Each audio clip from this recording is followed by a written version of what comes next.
Hello there, everybody. Oh my fucking god. Ah, it's so Just loud. get. Okay. Fucking. I need to turn down all the Give me a sec. I'm gonna be sounds. right back. Alright, I have to turn down all the sounds in Tailspire. But hello!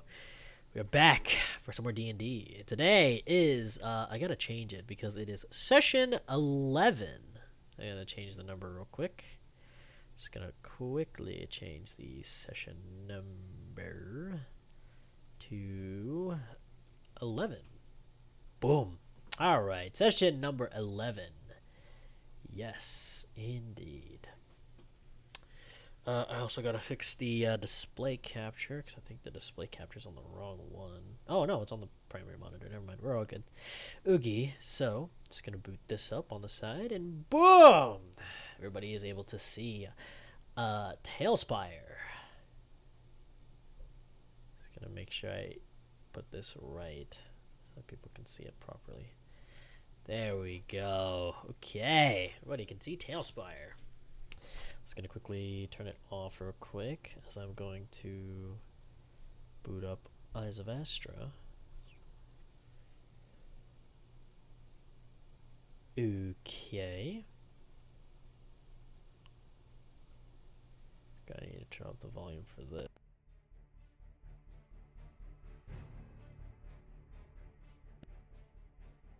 Quick. So it's not too loud. Alright, turn off VSync. Apply display settings.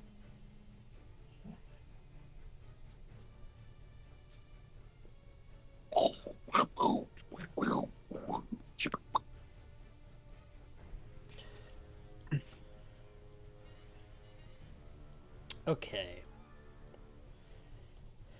So, we continue.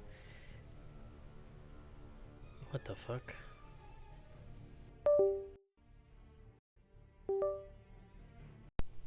Forgive me, I had to fix the audio. But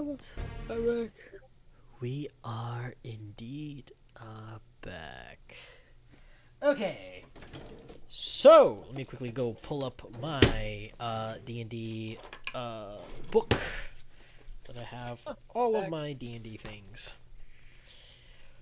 Okay, so one sec.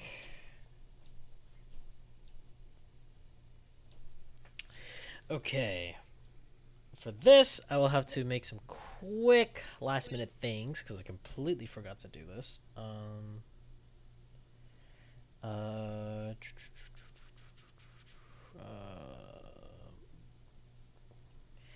Uh, and then, and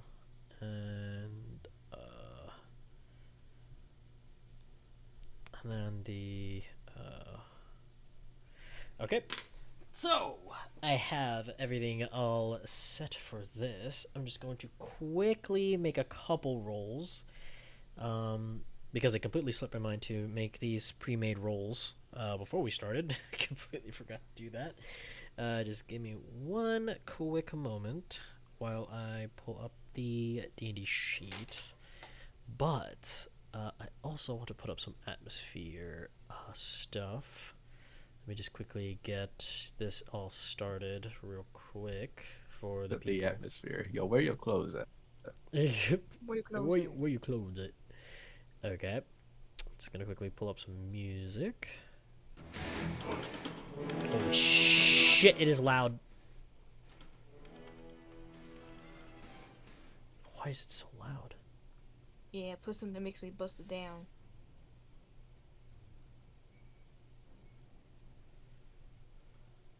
We busting it down, Damn, bitch. these pumps, bro. They're so high. The what? Okay. These pumps. What the fuck are you talking about? What the fuck? These medium heel pumps. They're so Oh. no. And then there's the high heel pumps, and those are high So as pumps is shit. okay. I didn't know what kind Are of you pumps you're in my talking about. I brother's was like, what closet? pumps are you talking about, dude? I'm Okay. doing the idea I was talking about earlier. I cannot say on recording Oh, right. in Hero Forge. Yeah. Send it to me when you're done. It's coming, bro. It's coming. I'm just making a few rolls real quick before we start. Why don't you roll around? I can't find my mouse. Should Eric dye his hair for this event? Oh my God, he god. looks so pretty and dye it. Give him like red streaks in his hair. Red streaks. Ooh, I got it. I got it. It's always rolling a 9. Give me a different number, please. There we go. That's better. Okay. So, let me just go ahead and turn on the display for everybody to see as well. That's an ugly ass red. That red is ugly as fucking sin, bro. Alright, that's good. Continuing from where we left off last session. Last session we continued off from where, or we left off where Balin had left to go find Mr. Baxter, the quote-unquote sibling of Karuni, as well as a new beast, technically, and a new beast arriving in Ravenfall. Their fight has not yet been finished. We continue from here with Karuni, with the two guards, both Captain Christian and Private Mark and Tal. As you all had trailed off in the direction following the footsteps of dear Balin, wandering out into the forest. Moving out into the forest, you guys follow the trail of dear Balin. And as you guys get closer, you guys only hear the sound of fists punching up against something. You can hear as if there is much more liquid that is being dispersed somewhere nearby. The closer you guys get, the closer you guys begin to see that there are blood trails.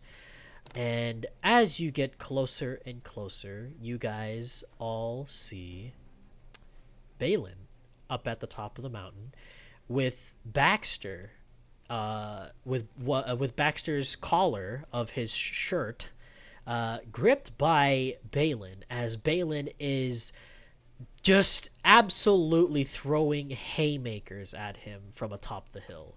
But one major sight that you see for sure. Hold on. Jeez, I made it much louder. Trying to make it just a little louder. One thing you guys see for sure is that Balin is absolutely filled with arrows and knives all over his back, as he is just absolutely just putting in work onto Baxter's face, and you guys can just see it from down here, blood spurting everywhere. The other elves that were supposedly here, you can see one has been pinned by his own arrows, along with a very elongated blade that is pinning him to a tree. You see that another one has completely lost one of their arms and has a very large hole in his chest, as they are just down there bleeding. And you see that the other one that was up here is pinned by a sword, just impaled into the stone. As you see Balin just absolutely laying into Baxter up there. God damn. Baxter's a fucking Balin's a fucking tank, bro. That's crazy. Pretty I think at this moment she's just like, holy she's like, holy shit, essentially. Like, she totally unexpected, like, oh, maybe like Balin might need some help, but this motherfucker, he went in like at the ready. He did no stopping, full front like a tank. So in one part she does admire him for that, but at the same time too is like, we gotta deal with Baxter, who she thinks is like kind of like the major importance in this scenario. Okay. So I think in this case she's gonna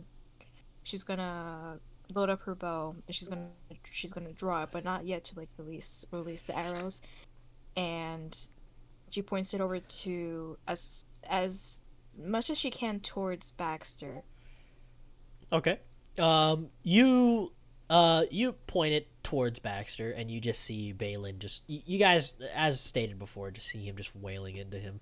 Um, as you get closer, you see that Tal immediately on full sprint just starts making his way all the way up there, and just seeing what the fuck is going on up here.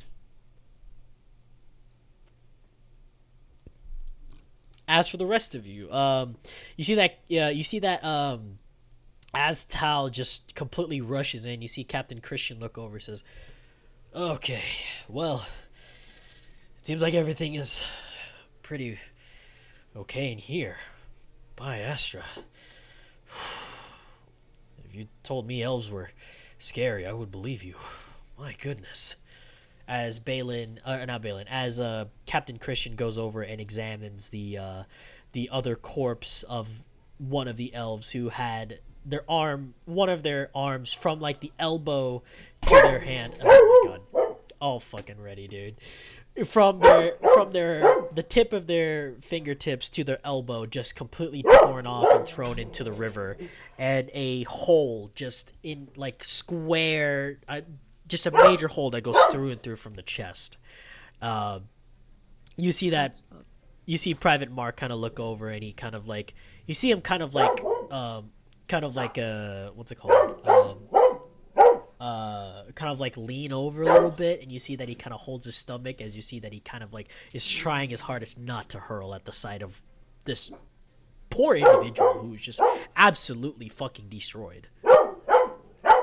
but yeah.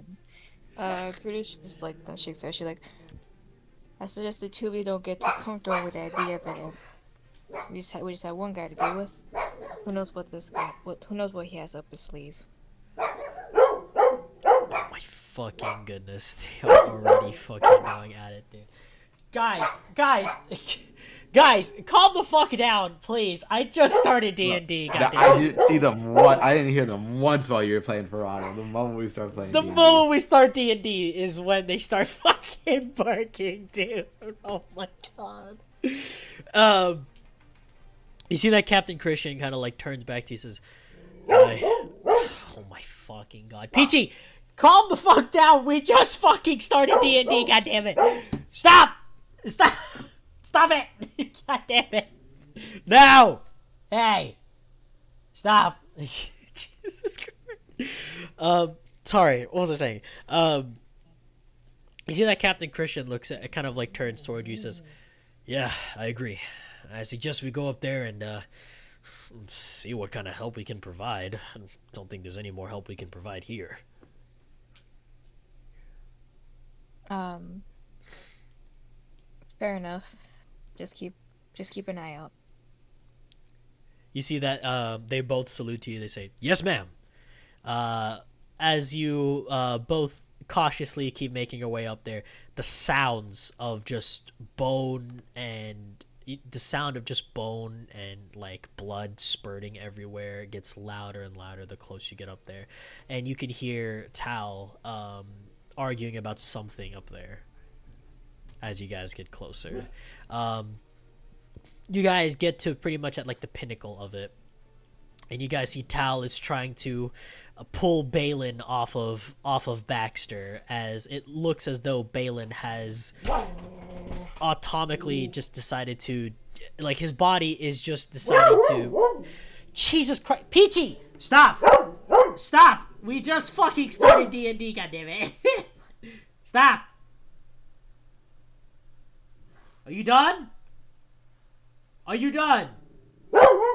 God damn! Hold the fuck on. Fucking sake. Okay, no more. Hey, no. Look, look. I'm gonna open the door for you right fucking here. There's no one outside.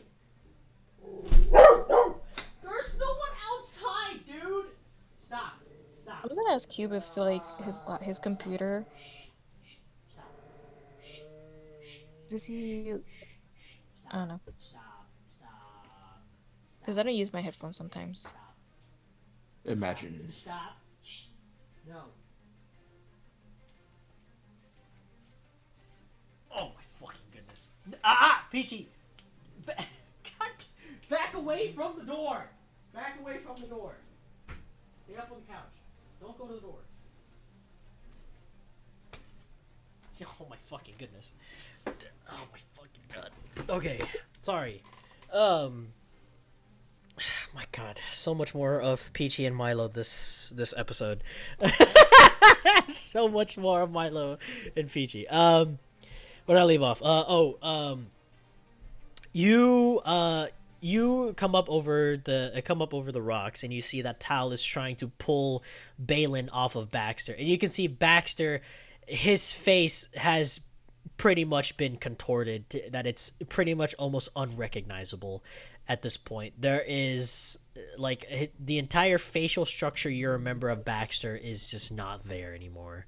As you see Balin still continuously punching Balin in the face, and you can see that Balin's right fist has like all the skin has like completely torn off of his like fingers and his knuckles. You can just see like bare bone now as he is just continuously laying into him, and you see Tal visibly trying to take Balin off of him. He's like, Balin, he's dead, let go of him.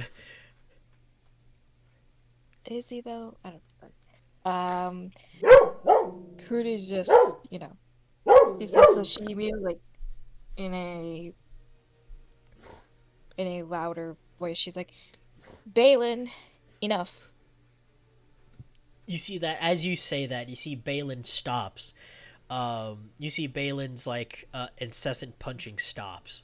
As you see that you see that his fist is trembling for one more strike, but you see that it stops, and you see that Baxter's corpse just completely fall to the ground now as Balin has let go, and you see Balin kind of slump over. All the arrows and knives just all throughout. He looks like a pincushion at this point, just all throughout his body as he just slumps over. Is he dead? You see Tal quickly go over to Balin. You see that he checks for pulses as he is as he's like slowly breaking off some of the arrows to make sure that they don't go any deeper into his body. And you see that he is checking for pulses around his body. You see Tal look over. He says, Princess Karuni, he's still got a pulse, but it's very faint. Let's just get him as soon as we can back to the town. I agree. I don't know how long he's been going at this, but it seems like might have been hours. Who knows? And you hear a groaning coming from the person up top as you see them reach out an arm upward. Karuni then goes over to the individual laying down. As she looks down to them. You're looking at an elf that doesn't seem very recognizable to you, but you know that they have you know that in most of Baxter's roster of people that he works in the shadows with, they all usually have a symbol somewhere on their body that signifies that they are working with Baxter, and you see that very same symbol on the the cheek just below the eye of this individual's face as they look at you. From what you see, their jaw has been unhinged. It's hard for them to speak. You just hear groaning. You see that their face has sunken in from what looks like a horrendous beating, and you see that one of Baxter's knives, one of his gilded knives, has impaled them deep into their shoulder that they pinned them to the stone. Huh? Oh, hi, Lino. We're just Hi, Lino. Karuni then Hi, sorry. Oh, I'm gonna shut up now. Karuni then kneels down and she's like, she looks to the individual with pity, and kind of like just thinking like death would have just been easier for this person, um, instead of like this essentially torture with what's happening to them. Um, but she's also like contemplating like maybe she can heal them up to get some information, but at the same time too, it's like what good information do they even have for her? So I think in this moment she's gonna take a risk, and I'm gonna have her cast Cure Wounds, just like enough to, I guess, heal like the more serious wounds around him. Okay. Um, you cast Cure Wounds, and you see that you hear some very unfavorable clicking as you see that their jaw slowly clicks back into place, and you see that a little bit of like their face that has sunken in has kind of like gone up and started to look more normal around their face. As you see that this individual still looks at you and just groans at you or like grunts as they put their hand up towards you. Brittany, um, I think she would like hesitantly take his hand, and she will like look down, like continue like just staring, like saying, because you never know. Um,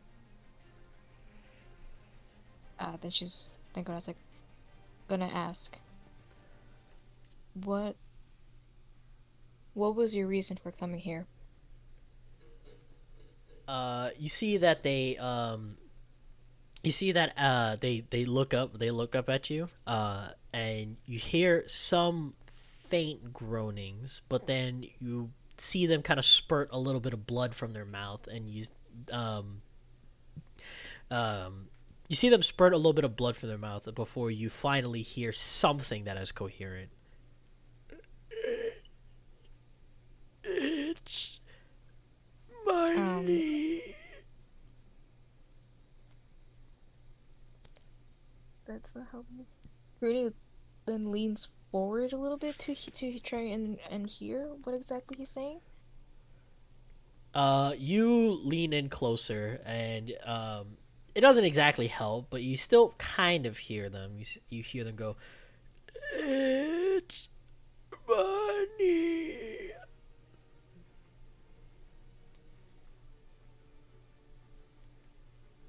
Is he saying money? If you'd like, you can give me a perception check. Or sorry, not perception check. Give me a insight check.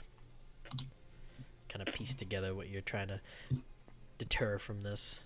That's 21. 21. Mm. From what you're piecing together, um, it seems like he's saying it's funny. It's funny. Mm-hmm. Yes. Crudy at that point, her face, like from like a pity look, just looks fucking pissed off. She looks to him with the most like 180 look of like, oh damn, I feel sorry for you, to you're fucking kidding me. And you just see her immediately stand, like, just essentially push his hand away and get up, and she just takes her short bow and just whacks him up like straight up into his face as hard as she can. Okay. You take your short bow and you smack him across the side of the face, but what you see next, what you see next is definitely something that should not be like that. As you hit this individual with your short bow, you see that some of their skin flies off, but from what you're looking at,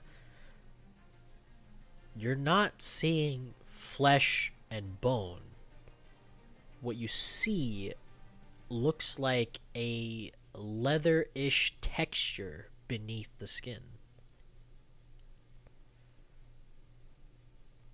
Oh shit. Can I make a perception check to see what exactly, or I Uh, don't know. that's an investigation check if you want to Okay, see investigation. what this thing is underneath the skin.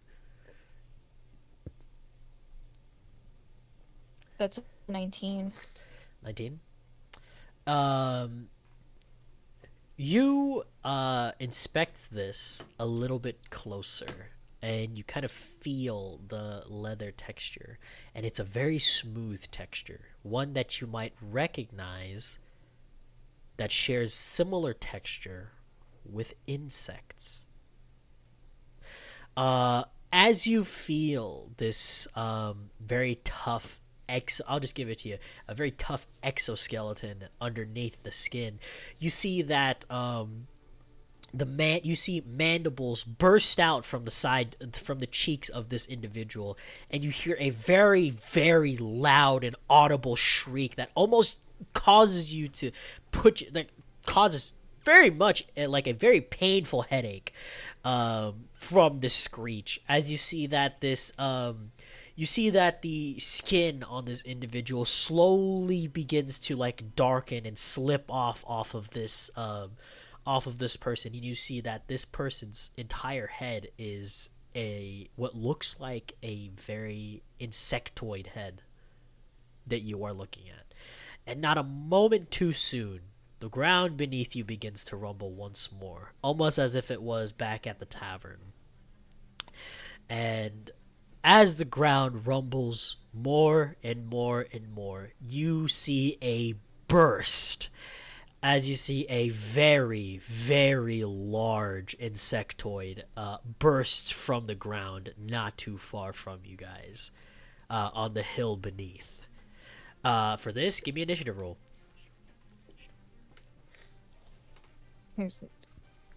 Shit. Okay. Oh, did I set the maybe health? Shamer should have come. I didn't set the health for this. Shit. Forgot to set the health. Oh, that's a terrible. They got a 10. 10? Okay. Let me just go ahead and build the initiative order real quick. So we got a 10. I already had I already had all of these pre-rolled already, so don't worry. Okay, so clearing the list. Balin would be going first, but Balin is currently making death saves.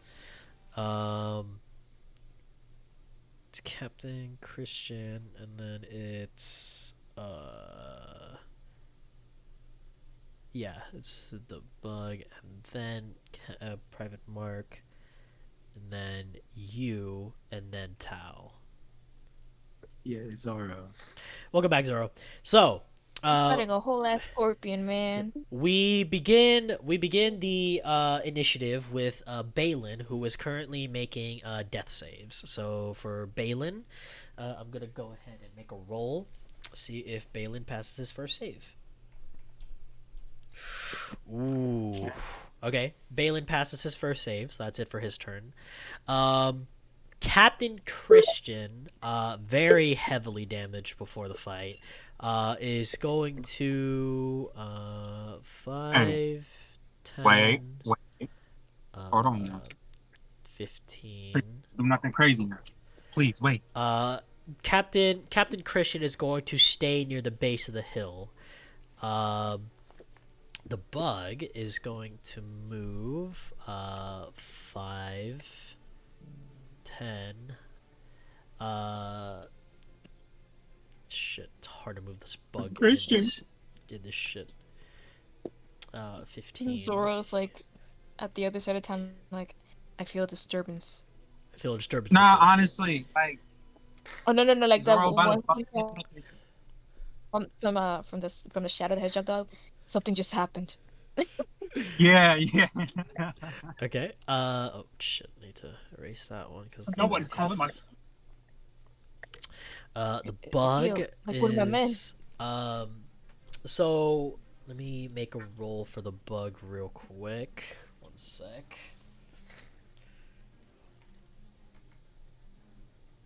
Okay, and for Captain Christian.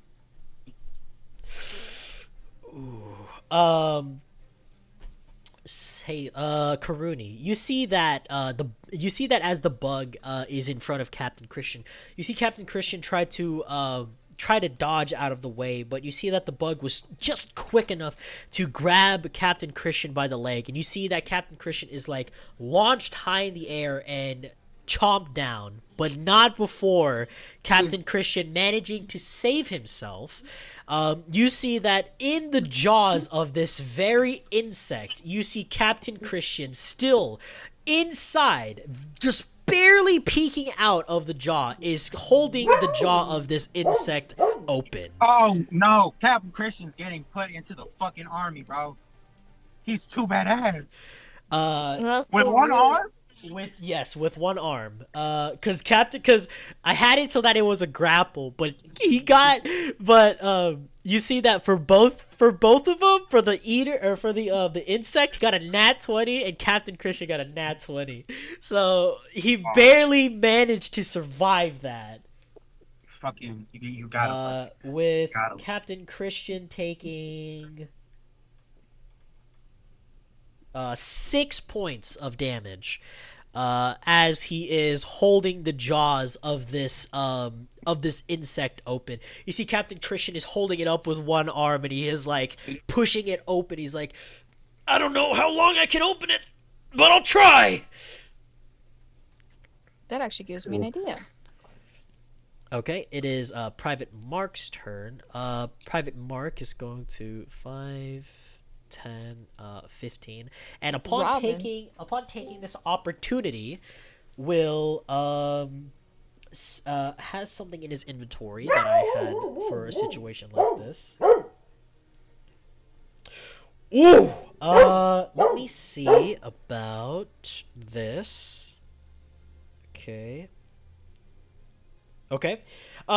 You guys see that Private Mark, upon seeing that Captain Christian is holding the mouth of this insect open, you see that Private Mark quickly goes over and in his satchel that he has with him, he has an improvised explosive with him, quickly igniting a small black sphere with a string on the outside, quickly igniting it and throwing it in the beast's mouth before pulling Captain Christian out of the mouth of this beast, dealing real quick. Let me just quickly pull up the damage for this real quick. It's a lot of damage too, don't worry. Holy shit. A total of 23 points of force damage inside of this insectoid. And let me make a roll for a constitution real quick. Oh. You see that as the explosion happened inside of this insectoid's body, you see that some parts of its very hard shell like burst off of it, and you see that a like portion of its side is like bleeding very profusely as you see like very sharp, like something very sharp piercing through the skin underneath and poking out of the insectoid itself. It is bleeding. And it lost some of its AC as well. So that's Private Mark's turn. Karuni, it's your turn. Okay. I think for Karuni, I'm gonna have her. Let me actually read this spell first before I think about casting it. I think that should be the. No, this won't be good.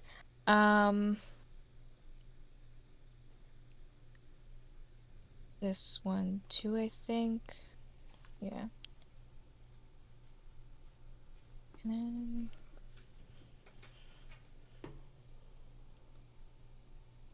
Okay. I think what I'm gonna have her do is cast Hunter's Mark. Okay, so you cast Hunter's Mark on the insect. I'm gonna cast it. I'll cast it at 2nd level. And remember, it doesn't change anything. It just increases the duration of Hunter's Mark. So there's no point in upcasting it. Just as a little reminder.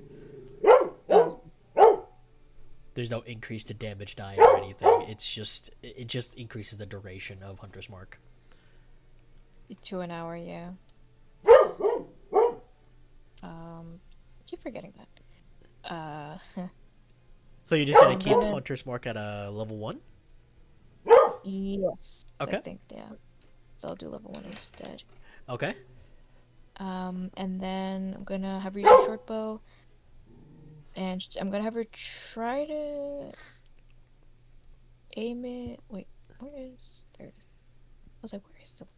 I know it's the one. Okay, so I'm gonna have her use her short bow. I'm gonna roll for the first hit. Okay. That is an at 20. Oh my fucking god! Let's fucking go. Okay. Okay. We love seeing it. What are we looking at for Dealing damage? 14 points of damage. Okay. Do I add the damage from the Hunter's Mark too? Yeah. So you add the damage from the Hunter's Mark on top of that. So what is the Hunter's Mark? I think it's a D4, isn't it? D6. D6. Okay. And then whatever So roll that you is a get. 1, so that'll be 15 points in total. Ooh, from the first one. Okay. Second hit. That is a 23. Hits. Roll for damage for me, please. That is a 9. Okay. Plus Hunter's Mark A damage. D6. 9. 1, 2, 3, 4. That is 13 points of damage. Sheesh, man.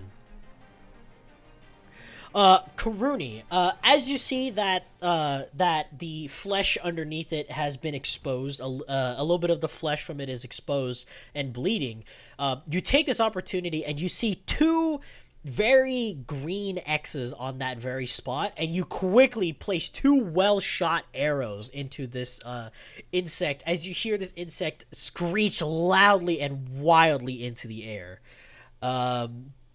Anything else you do here? She used both of her actions and her bonus action. I'm gonna have her use her movement then. I'm gonna have her be more towards like the edge of the cliff. Okay. So 5, 10? No, Oh, like, over here. Okay. Yeah. Okay, so over here for a bit. So she kind of has an advantage looking at. Yep. Plus you're above it too, so you would get advantage when you are attacking it with a bow as well. So, let's see. Yep. Okay. It is Tal's turn. Tal is going to do. Since he is a paladin, he is going to do lay on hands. And he is going to cure Balin. Oh shit! Wait. I didn't put Balin. Oh, wait, no. I have Balin's sheet. Okay. Giving Balin 40 HP back.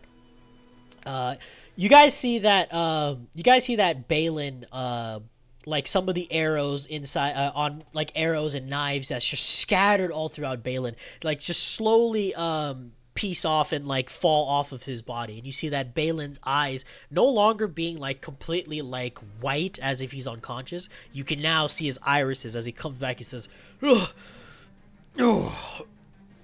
what happened? Oh." You see Tal look over. You see Tal kind of like help Balin up. He says, "You fucking idiot! You took way too long to get here, but you got yourself full of arrows. It's a good thing you're back in the fight." You see, Balin looks over at him. He says, "Thank you. So this insect is not ours?" Tal looks over at him. He says, "Yeah, it's not ours. Let's get this done." Does it look like ours? You see a surprised look wash over Balin's face. Balin's face says, "Karuni, you're here. I should not have placed you in danger. Forgive me." Karina just kind of actually at this part, like Karina just kind of like gives like a smirk, and she's like, "But I like being in danger." Well, then she thought about it. She's like, "Wait, no, that doesn't make any sense." Forget it. Ending Tal's turn.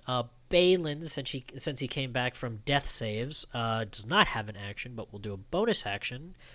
5, 10, 15, 20, and he's going to do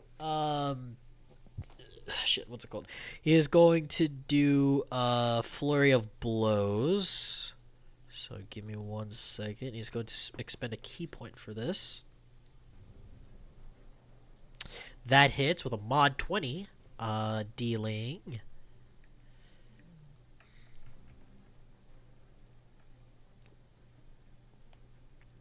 1 Wait, oh, fuck. I'm an idiot. I made the wrong roll. Hold on. Fucking adulter. One sec. Dealing 16 points of damage as you see Balin go over, and he with both hands, even though one of his hands still has kind of like, even though one of his hands that was like complete bone on like his knuckles is like kind of healed a little bit, just wailing into this the insect. Let's see. Okay, that's it for his turn. Captain Christian is going to make 2 swings at this at the insect with his sword real quick. If D&D Beyond would like to load, please. Thank you. Please. Motherfucking D&D Beyond. Just fucking open, please. Okay, fuck it. We'll just do this. Okay. Okay, that's better. Okay. So on his first swing, that will hit with an 18. So he deals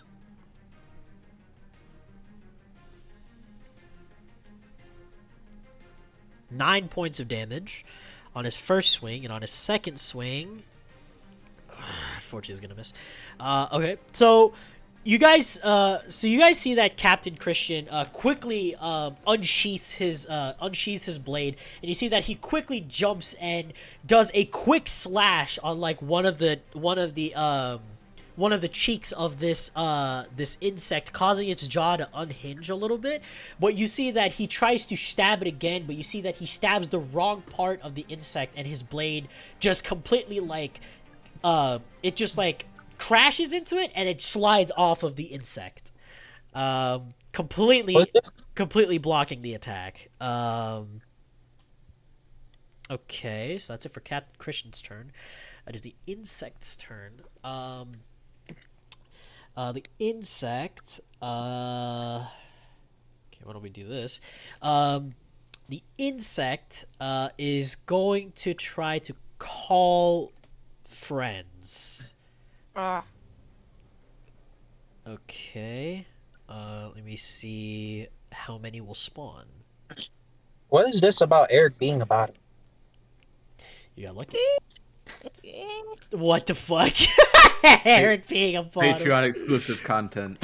It's just part of the no. It's just part of the player that he felt he wanted to incorporate into his character as well.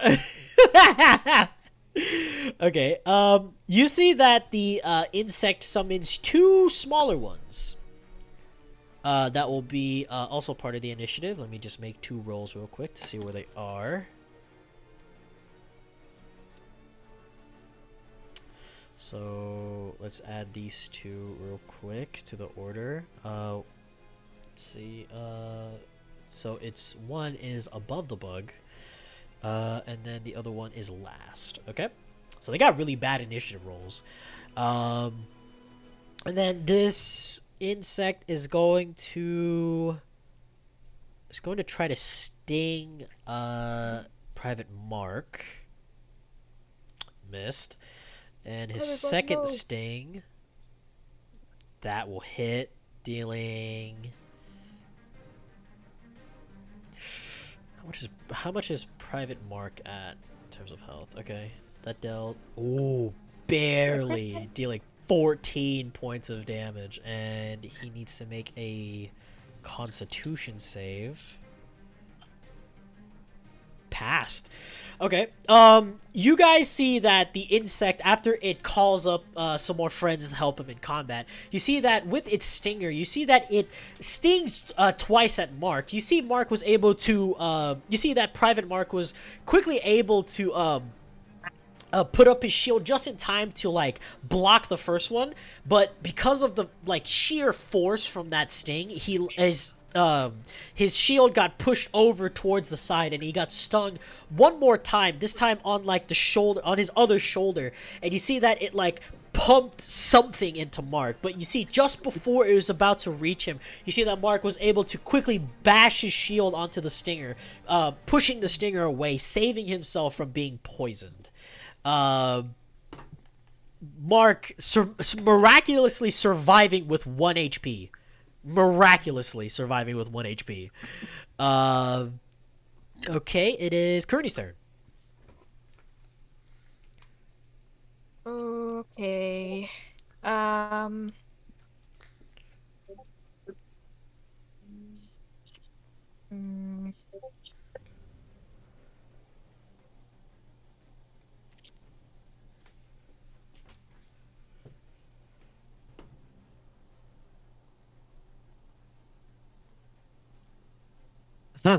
I'm really thinking about what to do here. Which is very limited. Fuck it. We casting Firebolt. I think she's gonna. Where are the 2 little guys? So there's one. Hold on, let me just make it a bit easier to see because I gotta remove some of the foliage. But there's one that spawned on each side of the insect. So there are 2 on each side. Okay. Insect.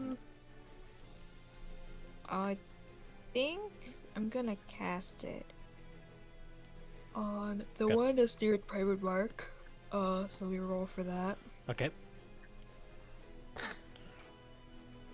That is a 21. Hits. No. Give me some damage. That will be 20 damage even. 20 damage even on a firebolt? 7 plus 9 plus 4. Oh, that completely burns up the insect. It is dead. You see that Karuni throws a you guys see that Karuni in her hand pulls up a, you know what? Just for flair, give me a description of how Karuni kills this insect with this firebolt. All right. So Kruni, she holds her hand out and the flame appears within her palms, and she looks towards the bug that targeted Mark, and she just essentially like a softball, like when how you pitch a softball. Yeah, you She does that. She pitches it like a softball. As you throw it towards this centipede, you see that the centipede, completely not aware of this, you completely throw it and you burn a hole directly, a major hole directly on the side of its head, completely killing it instantly. It was it's like a perfect ring that just went through and through from this yeah, Kearney. Yeah, just through and through off of this centipede, just killing it immediately. Anything else you do on your turn? Well, that was a cantrip. I don't. Then, well, it was a spell. So Yeah, it's I a cantrip, so you can't do anything else. So you have a bonus action and movement. I think that's it for now because she can't do anything else. Okay. Tal is going to go 5, 10, 15, 20, 25, and he's going to Divine Smite this insect. So let me just quickly okay, so Oh my god, I found the perfect gift. okay, so that will hit with a 19, dealing 13 damage on the swing, plus he's gonna do this at a first level, so that's a d6. In total, dealing 14 damage on his first swing. And then the second swing, he's gonna use another. He's gonna do another Divine Smite with a nat 20! Oh shit! Okay. Okay. Ring the bell. Okay. Ring it. Ring that hoe. 12, 18. He's gonna do this at a first level again, so that's another d6. You see that he deals a total of 20 damage on this second swing. You guys see Tal like quickly jumping down from the top of the rocks, quickly going over, and with two very large and wide swings, swings once on the exoskeleton of this insect, like bashing it inward, and you see that he lifts it up high again and just bashes it downward again with his mace, completely dealing so much damage on both swings. It is the centipede's turn. The centipede is going to go 5, 10, and it's gonna target Tal. Shut the fuck up, alarm. I don't care. And on its attack, that's gonna hit, dealing 12 points of piercing damage, and Tal needs to make a Constitution save. And he passed. Okay, you guys see that this centipede goes over, and with both of its mandibles, because Mark's attention, or not Mark, because Tal's attention is like turned towards the insect, you see that this centipede quickly goes up and like with both mandibles chomps down on Mark's bicep on his right arm, and you see that it like crunches down very, very hard. It's almost like you can hear bone crunching, but you see Tal quickly going over and using his shield bashes this centipede on the forehead repeatedly until the centipede just quickly lets go of his bicep, once again stopping himself from being paralyzed. So that's good. It is Balin's turn. Balin is going to once again just lay into this insect. So with both actions, unarmed strikes. So on his first, he's gonna do a nat 20 on a hit again. Holy shit. Okay, dealing, holy shit, 18 points of damage.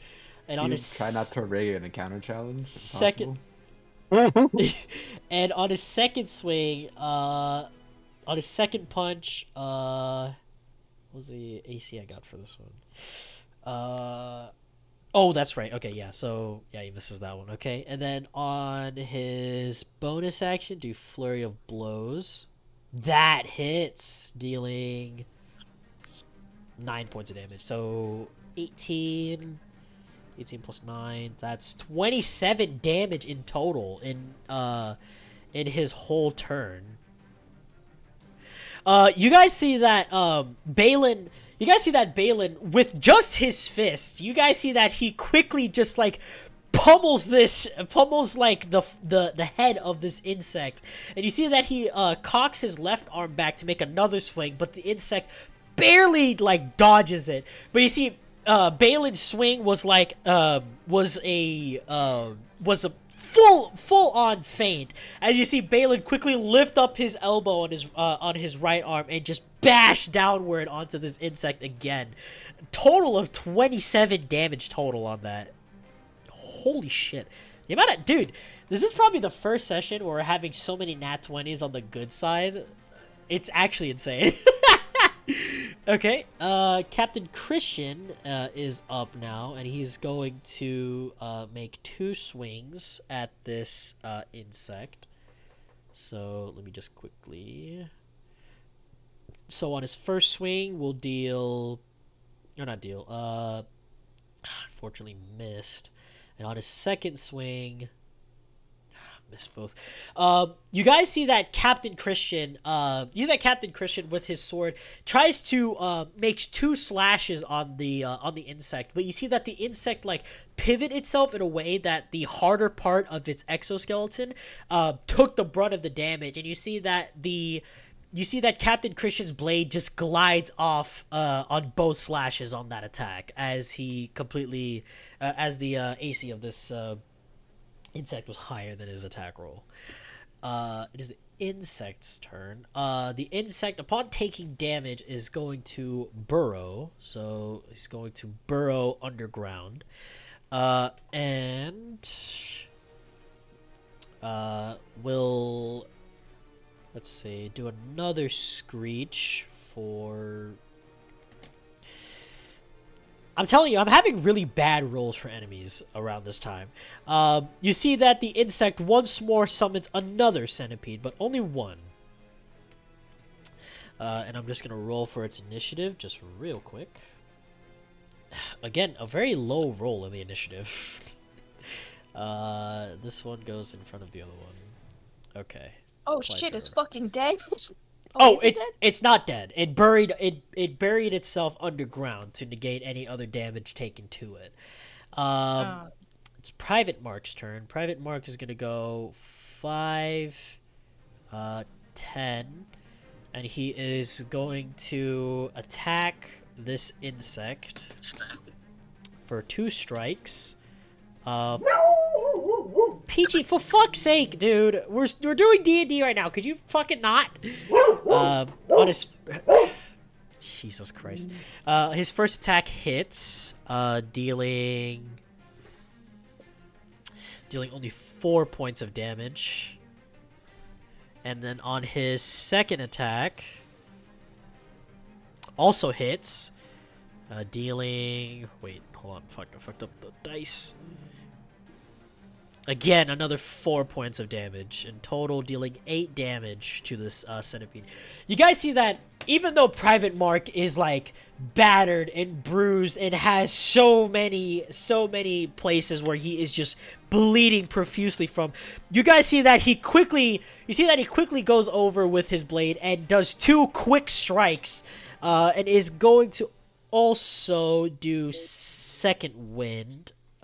Which will, 1 second. I just need to quickly look up the stats for Second Wind, because I don't remember the stats for Second Wind. Okay, so that's 1d10 plus 6. Okay, so that's 1d10.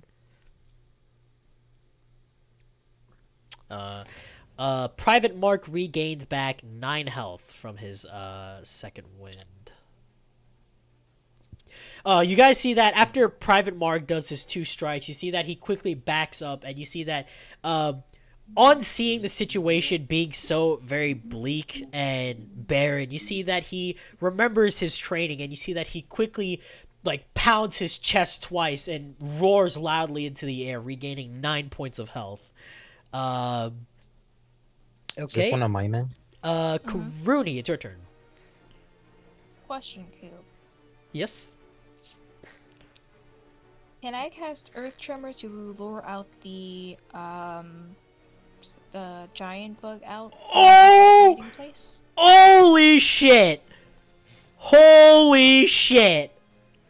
Okay, that actually works. All right. Go ahead. You need to make a dex save because it does doesn't involve damage. It needs to make a dex save. Okay, so a dex save you will get. For some reason D&D Beyond crashed on my phone, so I have to reload it. Okay, so a dex save, you said. It's a little dexterous with a +2 to dex. What is the DC for it? It will be 14. 14. And I'll cast that at the 2nd level. Okay, so 14. Ooh, it is close. He got a 13. Ooh, he got 11 plus 2. Okay, how much damage does the insect take actually? Let me see. Because out of everything, I don't think this. On a fail takes one. In this case, it will take 2d6. 2d6. Bludgeoning damage and is knocked prone. It's underground, and for that, because it is underground, I will allow you to add another d6 to that. So you have 3 d6s to roll. All right, give me 1 because second. it is underground. Okay. In total, that will be 10 damage. Ooh, 10 damage. If you'd like, you could make a luck roll, because it is at 5 HP, so you make it at a base luck roll, and you have to beat beat a 10. Regular D20? Yep, regular D20. If you beat a 10, it dies.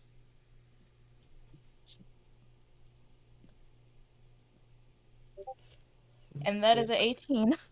Okay. You guys see that as this, you guys see that Karuni, like, you know what? Just for this, I'll add this as a badass moment for Karuni. Karuni, go ahead and give a description of how you summon this tremor. I will give you a description of how this insect dies. So Karuni, she like places her bow like away, and she like just does one quick like hard stomp onto the ground beneath her, as you just see the ground suddenly shake up where the insect was, and it just like obviously like bursts up into a crater where the centipede will then shoot up, and then it will fall back down. And because the debris underneath it is just like all jagged and stuff, it essentially crushes in on itself. Holy shit. You guys see that Karuni steps to ground. This insect pops up high in the air with debris flying all above it. And you see that as the insect lands perfectly on its back, it like crashes down onto like multiple pieces of like very long and jagged rocks as it is like pierced on multiple parts of its body, pinning it to the ground as more of these the debris from above it just falls down and just pierces it more and more. It looks like it's just getting rained down with arrows as it is pierced all along its body, and with one flying down towards it, pierces directly through the head of this insect, killing it instantly. The insect is dead, leaving you with 2 regular centipedes to deal with. Okay, anything else on your turn? That was a good fucking turn. Holy shit. No, it wasn't you. It was Cube. It was Cube. It scared me too. With 2. What happened? Nah, so we got Karuni. Well, at least we got Karuni to be fucking badass and yeah. I am very happy and very, very honestly, props to you for being so genius. That was a fucking good one too. That was fucking genius right there. Oh shit, my connection was kind of cutting off right there for some reason. What the fuck? Oh, was it? We didn't notice. Oh Yeah. Oh, was it that bad? Yeah. Oh, Yeah, no. I thought my internet was going down. Sorry. You was out of there for like a couple seconds, man. Sorry. Xfinity gang. Xfinity Yeah, gang. sorry about that. My bad, guys. Okay, but Xfinity you guys gang. got the description of it, right? You guys got the description of Yes. it. Okay, just Yeah. making sure. Okay. Yeah. Anything else you do on your turn, Karuni? Nope. Okay. It is Tal's turn. Tal, with 2 strikes, is going to attack this insect. Not having any more spell slots. First one does not hit, and the second one also does not hit. You see Tal as he quickly tries to make 2 swings at this centipede, but because the centipede is like predicting these strikes. So you see that the centipede was able to like contort its body in a way that would completely miss, and you see Tal just like hit the ground with his mace, and you see that he tries to make another swing again to his left, but you see that the centipede like quickly ducks under it and like makes like an S under the strike as he like completely misses both strikes on that. It is this centipede's turn. This centipede is going to target Private Mark with 2 attacks. The first one missing, wow, and the second one also. What is with enemies missing attacks, bro? This is actually cheeks. You see Damn. that Private got competition now. you see that Private Mark, seeing that this centipede is trying to like make 2 strikes at it. You see that Private Mark was able to perfectly block both attacks from this insect, blocking its mandibles from reaching Mark at all. Private Mark is a fucking soldier, dude. He is surviving this shit. It is the other centipede's turn, and the centipede is going to make 2 strikes at Tal. First one missing. The second one will hit, dealing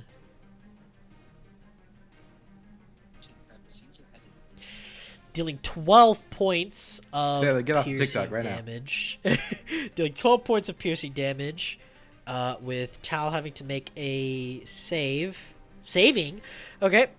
You see that Tal is attacked by this centipede. You see that he was able to quickly block the first attack, but the centipede like quickly used its like many legs to like climb over Tal's shield and pierce him, as Tal was barely able to move his neck out of the way. And you see that the mandibles chomp down very, very close to Tal's jugular, as Tal was able to quickly push this centipede off of him, completely negating the paralyze.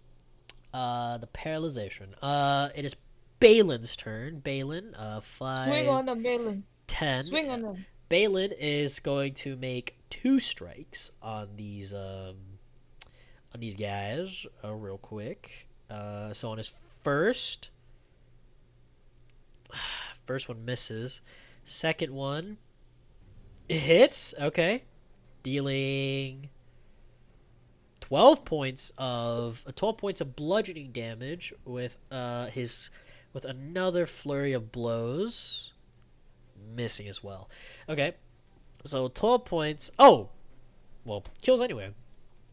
We'll retcon the flurry of blows for the other one, but you guys see that Balin quickly goes over and he makes a full swing with his left fist, completely missing. But you see that he quickly pivots and uses his other arm to quickly wrap around the like the centipede's neck, or like around like its head area, and you see that he quickly like flexes enough that you see that the centipede, you just hear a crack from the centipede, and the centipede just falls limp, as the centipede is dead, completely dead from that strike. As Balin moves over and with his flurry of blows this time, will hit, dealing 9 points of bludgeoning damage to this other one. You see that as Balin had basically choked out this other centipede, you see that he quickly goes over to the one in front of Tal, and because the centipede has is tunnel visioning Tal only, you see that Balin quickly goes over and with three very swift strikes punches this centipede and creates 3 individual dents on the exoskeleton of the centipede. It is Captain Christian's turn. Captain Christian's gonna make another daring attack. He is going to, let me see if this will hit first off. That will hit, dealing... Does this kill? Oh my fucking god. You guys see that as this centipede is fighting both Balin and Tal, you see that Karuni, from up where you're sitting, you see that Captain Christian, seeing them fight, you see that he quickly with his right arm cock his arm back and he throws his blade, and you see that it perfectly passes in between both Balin and Tal and strikes this centipede at a very vital spot on its neck that it bleeds so much all over the side that it sprays all over Tal and Balin, as the centipede slowly it whips its head over to the side, crashing into a tree, causing the blade to push deeper into its neck, killing the centipede instantly as he did 12 damage on the toss of his blade. Killing the centipede. Karuni looks to both of the men, Christian and Mark. Yeah. Right? And she looks pretty proud. She's like, Zoro really trained you both well. You see that you see that they both salute. They say, "Yes, Captain. Yes, Captain Zoro trained us well. Yes, ma'am." And you see that Captain Christian goes over. He goes over to Private Mark. He says, "You're relieved of your duty, soldier. go back to Ravenfall and let them know that we've dealt with the situation with Baxter. You see that Private Mark gives a quick salute to Captain Christian before quickly running off back to Ravenfall.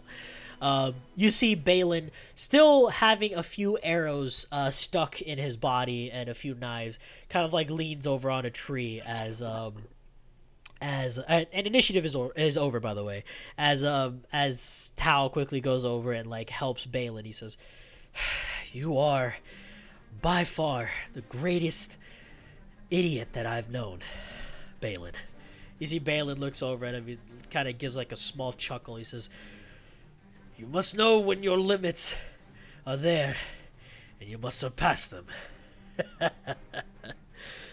So badass. You see that At this point, too, Kuruni's like making her way down, towards the group. Okay, you go down towards Balin and you kind of help him up. As you hear from Captain Christian say, "Karuni, might need your help here." Damn, I just got back down. I'm sorry. Kuruni then like looks over and she like quickly makes her way over to Christian. You see Captain Christian is standing over Baxter. Baxter still breathing, but just very, very much unconscious. As you see that his face, like his entire facial structure, he looks completely unrecognizable now from what you're looking at. His face is so beaten and bruised and just bleeding that you can't even see anything that is anything remotely close to what Baxter looks like at all. You see Captain Christian kick. You see Captain Christian do like a small kick on Baxter's head. He's like, "So what do we do with him?"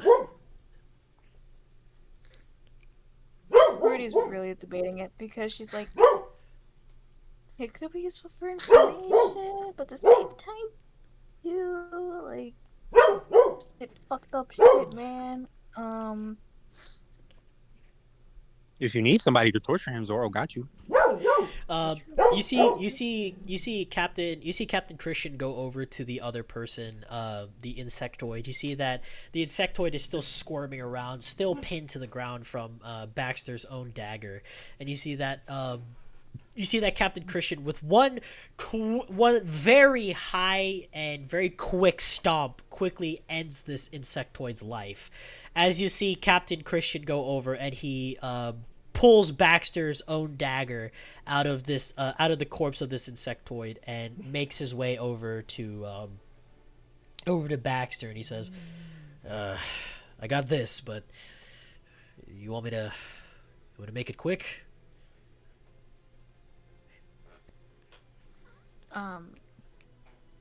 Kuruni then just like she kind of like let him suffer. Make him suffer. He turns Zoro to a pincushion. Make him suffer. looks and then she like shakes her head. She's like, "No. I feel like it'll be a bit too easy to let him go. I feel like it'll be a bit too easy to let him go like this. I'd say we bring him back, get the information we need, and then we'll think about what we can do with him." Even better. You see that he salutes you. He's like, "Yes, ma'am. If I may." Yes. You see that he goes over and you see that he taps Baxter's hands. He's like, should I make sure that he's not able to hold onto a blade anymore, ma'am?"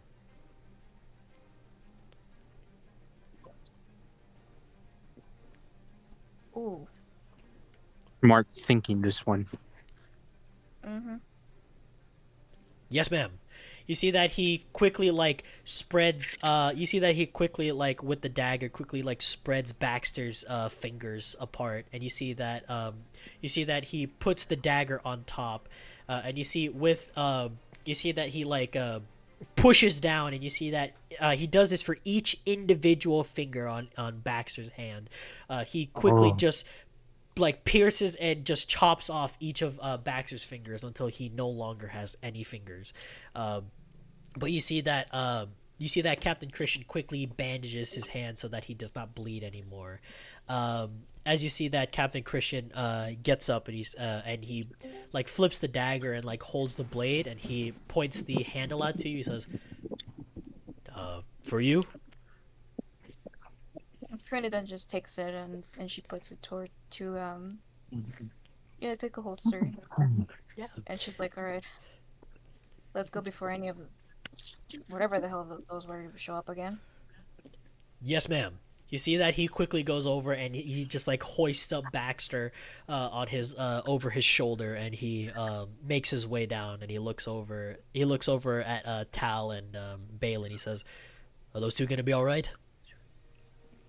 Yeah, it will be. And she looks towards the two and she's like, all right, time to go. You see Tal give a thumbs up as he's helping Balin kind of like make his way back to Ravenfall. And for this, we will cut with Karuni here, and we will cut back to Ravenfall, where a very dangerous worm has sprouted from the ground up at the tavern. Where's the bird when you need nuclear missiles? Shame. No, that worm is not that big. We'll be able to take care of it. I was trying to get like a bigger worm model, because the way I described it was like so this is about the biggest model I can get for Tailspire, but to give it a bit more like clear description, this worm is so high. It is higher than the tavern itself. It towers.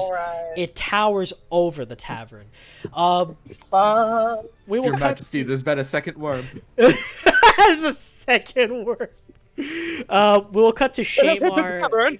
We will cut to Shamar and Falcoril for a minute.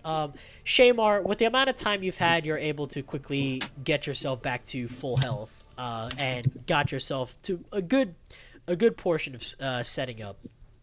As you of course witness the fight of Lionel and Eric, the very amazing fight, you feel a rumbling, not just in your shadow, but you feel it on yourself. Karuni, you feel that the ground beneath you rumbles as you hear a large crash, and some parts of the tavern crashes on top of you guys, dealing a bit of damage. They hit the second tavern. The second. As the rubble crashes on top of you, both you and Shamar take... Can we make like deck saves or something?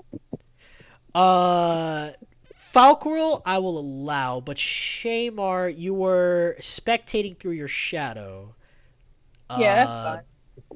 So I have to make a deck save? What the Sigma? Give me a deck Shamar! Why are you making me do that? I've never rolled high.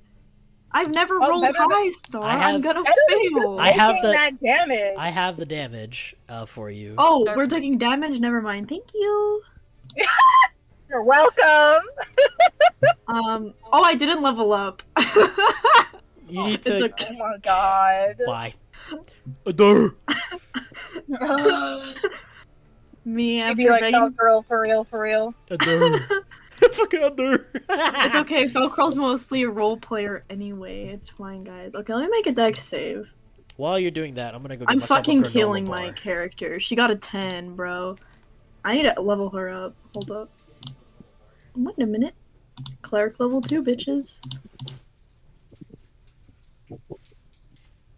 Anyways, I got a 10, so I did not succeed the deck save. I can guarantee that. Wait, I'm getting a granola bar. Known spells? Why? Oh. Babe. Okay, I'm back. Sorry. You prepared too many spells. Dude, I'm sorry. I went to go grab a granola bar. What was your what was your roll? I was messing around with the leveling. 10. I got a 10. 10. Both you and Shamar take 8 points of bludgeoning damage. Ew. as some parts of the inner portion of this tavern kind of falls onto you. Shamar, you're quickly brought back from your shadow to feel the rumbling in the tavern. Joy. Shamar's just gonna start just like, oh shit, here we go again. Does that mean I get dropped? Yeah, you get dropped because Shamar's shadow drops you outside. We just hear Eric just plop on the ground and just. Yep. you hear screams coming from inside of here as you feel the shaking and it gets more and more intense, and you hear another crash outside. Are you fucking shitting me, man? What the hell? The hell? Sigma. Okay, so I mean, so like, is there just one worm or is there two? For this, Shamar and Falcarel don't even know what's happening. They only know that there is rumbling happening somewhere outside that's causing crashes inside of this tavern. Alright, then I guess Shamar's just gonna like grab Falcarel by the collar and start pulling her out towards where the screaming is coming from. Why? Oh no, the Why? screaming is coming from the people in here with you guys, but the rumbling is happening outside. Yeah, she's gonna start dragging her outside so that way they can address the threat, because they're like the only two combatants left in the building. So she's like, all right, you're my +1. Why? This is what I have to work Why? with. Why? I don't want to fight of- with you. You're gonna get me killed on purpose.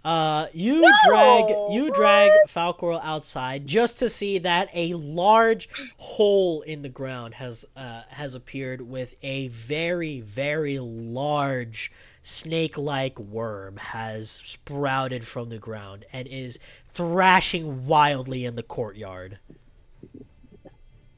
Oh joy. Shamar's just gonna like, yeah, Shamar's just like gonna grab Falcarel and she'll just like ask her like, what is that?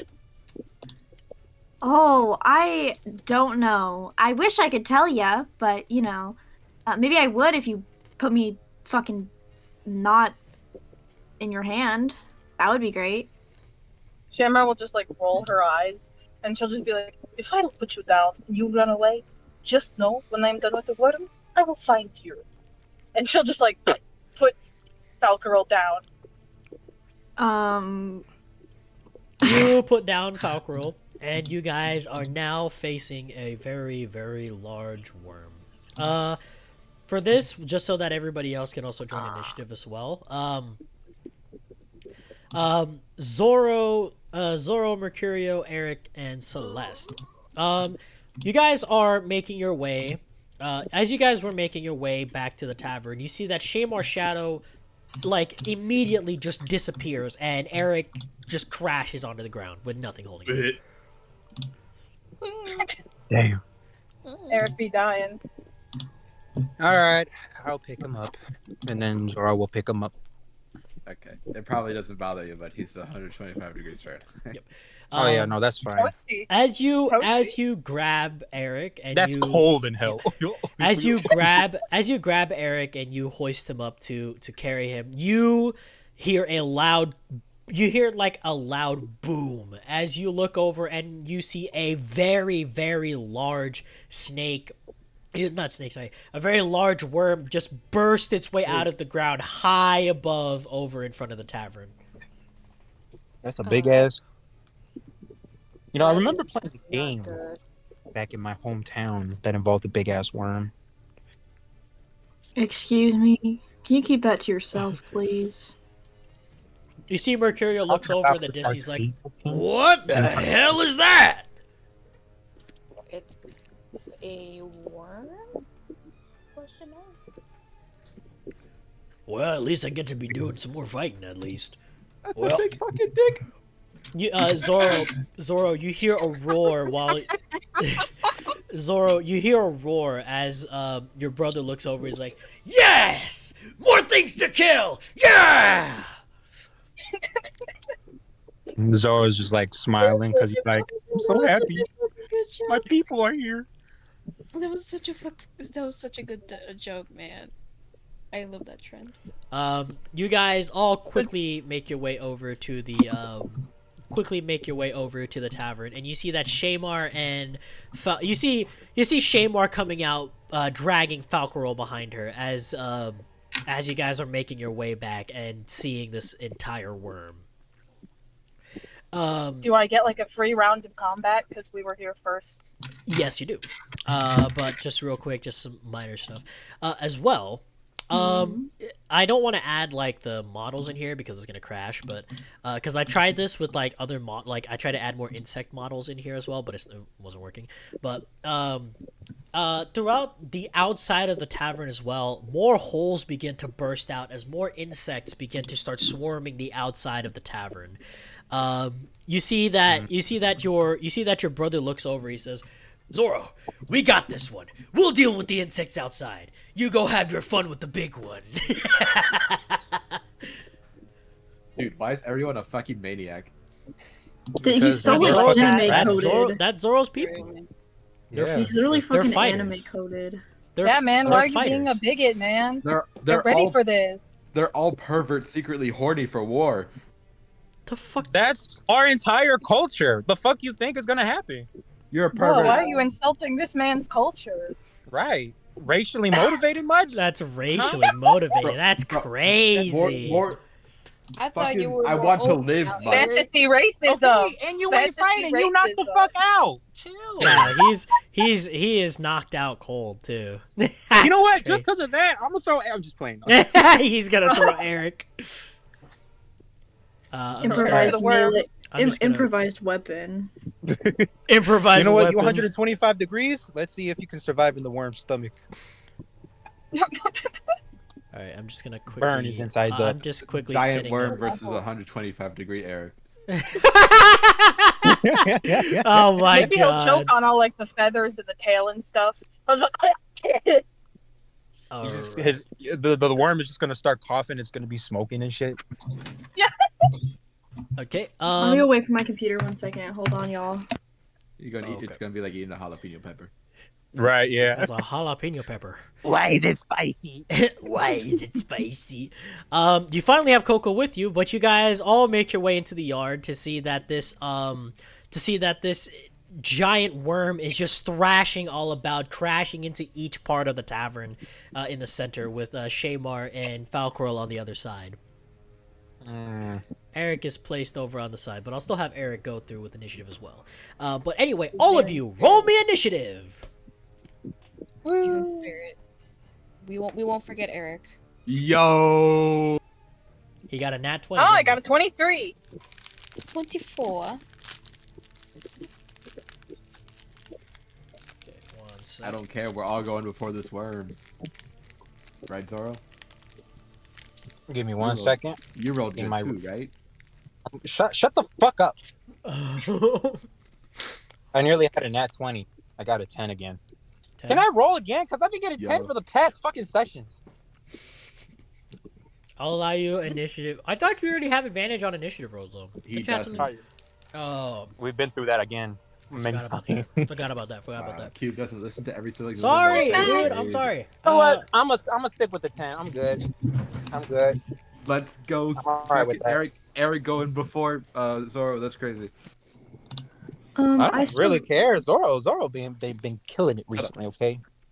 I'm just gonna add everybody to the initiative list real quick. Wait, do I Um, have to roll yeah. initiative? Yeah. Do I have to? Yes.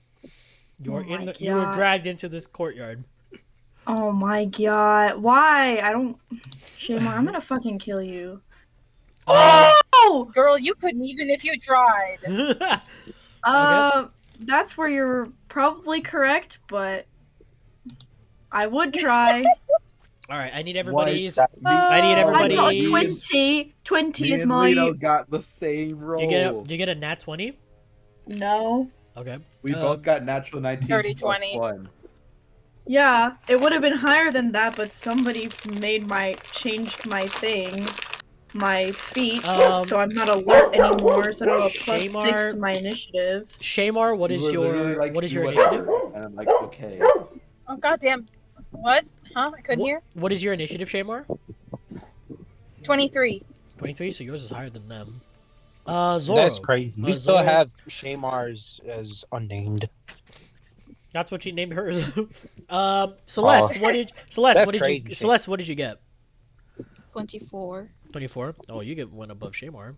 Fuck Mercurio. all of you guys. I forgot What the fuck? to roll for Mercurio Zoro, real quick. we Hold on. legit, listen, after this, you know what? I'm gonna make Celeste get drunk. Well, hey, At least you go It's before. okay, Zoro. At least you don't have fucking shitty rolls every time. At least you go before Mercurio, You're right, because though. You're right, Mercurio got a Josh. 4. So, and now for the monster, the monster got a 10, so it's on it's above Mercurio. Okay. All right. So we start with the turn order. Okay. Shamar. No, Celeste got a 24. Oh right? yeah. That's right. Sorry, it had it on the wrong portion of the list. Sorry. Go ahead. Go ahead, Celeste. I'm debating. Guys, he has 149 health. Guys, he has 149 health. I'm debating whether to start off with a spell first or just melee attack. I'm debating. Wait, question for Cube. Is this a purple worm? Yeah, because there's no other model for a Damn. worm that I could get. I couldn't find another model for a worm. But it's not a purple worm. It just looks like. No, it's not a purple worm. Okay. Man, you got me. So it's a regular worm that's just really worm. big. That's also purple. Yeah, Which is they not don't. the purple Listen, they don't have many designs for worms on Tailspire, so I just had to roll with whatever I could find. It was the biggest one. This was the biggest one I could find. Yes, go ahead.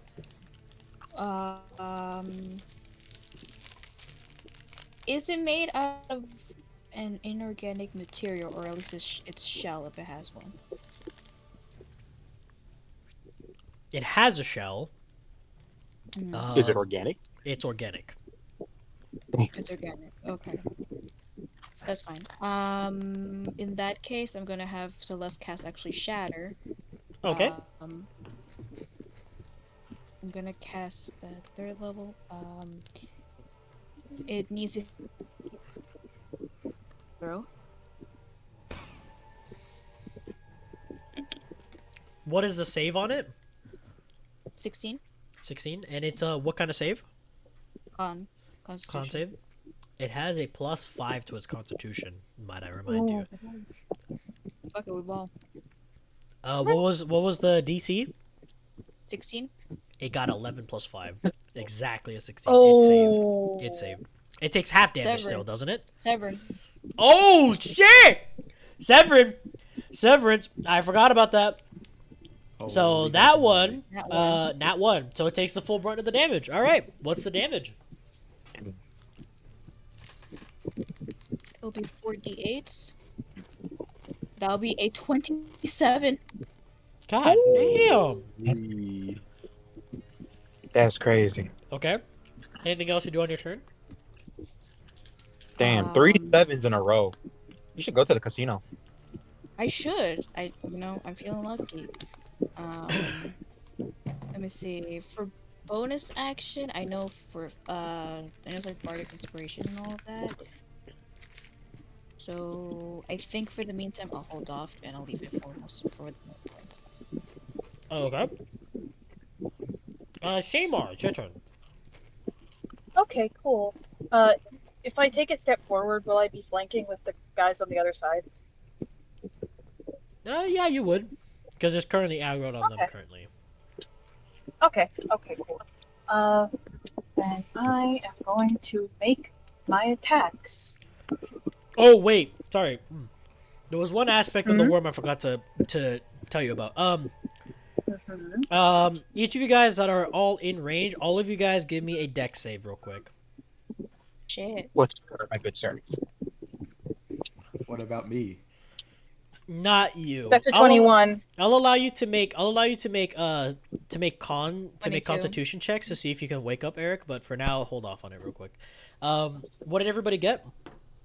21. 21. 22. What'd you get, Zoro? 4. 4. Falk roll? My apologies, I was away for a moment. What am I rolling for? Dex save. Dex save. Why? You know I'm gonna fail. I don't even have to roll. Make the check. Yeah, I got a Dex save. 15. 15. Let me do a dex save real quick for Mercurio. That's not 13. fair. Okay. Who here got under a 14? Me. Zoro, Mercurio as well. Okay. Bro, you got advantage on that shit. I didn't fail. Oh, I do. I forgot. Zoro's got something. Zoro's got something. He's re-rolling. And I got a 10. Aww. Um, for Sorry, both you're building Raven. Zoro and Mercurio, you guys see that this worm thrashes all over in this courtyard, and you see that it thrashes so much that it like makes one quick swing, and it hits both of you, dealing I might have just broken down. Jesus Christ. Ow! Bro just went dope. 16 points of bludgeoning damage as you are both hit from this fucking worm. 16. Yep. Alright, bet. Oh, wait. I pushed heal. Okay. Owie! That hurt me. Owie. Okay. Anything else? Let's sit there. Is it my turn yet? Yep. Yeah, sorry about that. Go ahead. Yeah. I was supposed to do that at the start, you're but I good. completely forgot about it. Sorry about that. Go ahead. Yeah, no worries, no worries. Cool. I'll just summon my shadow behind it, and then I will start making rolls. Okay. But just do. Alright, so I roll those at advantage because since I summoned my shadow behind it, I'm flanking. Okay. Right? Yeah. Okay, cool. Oh. Wait, that didn't roll at advantage. Hold on, give me a sec. That's fine. Take your time. I'm gonna go grab another granola bar. Oh. Okay, cool. You guys. Alright, so my that's a D&D 24. Oh, god damn it. Don't do What that. happened? Jesus. D&D happened? Beyond updated, and Alright. I got access to the new spells. Sorry. Oh shit! Really? What were your rolls? Yeah. What the fuck is this? Wait. What were your rolls? Hold on, give me a minute. I'm still doing them. Oh, okay. Bro, what the Sigma? Why What does the it take you so long to roll? Like a Sigma. How many rolls Because are I you have, missing? I have 4. Hold on, because I have now 3 attacks and then 1. What is it called? Yeah, I have 3 attacks and then 1 Unleash. on 1. Yeah, Arcana thing. Sorry. All right, so I got 22, 24, 16. No, 26 and an 18. Only 3 of those hit. Okay, cool. Then I will roll the damage. Let's see here. So one of those, one of those is 10, and one of those is a 16 for damage, and then I'm going to action surge and do all that again. Type shit. That's it. So 8 Don't hurt him rolls? now. Mm-hmm. Bro. Alright. What the Sigma? So that's a 20.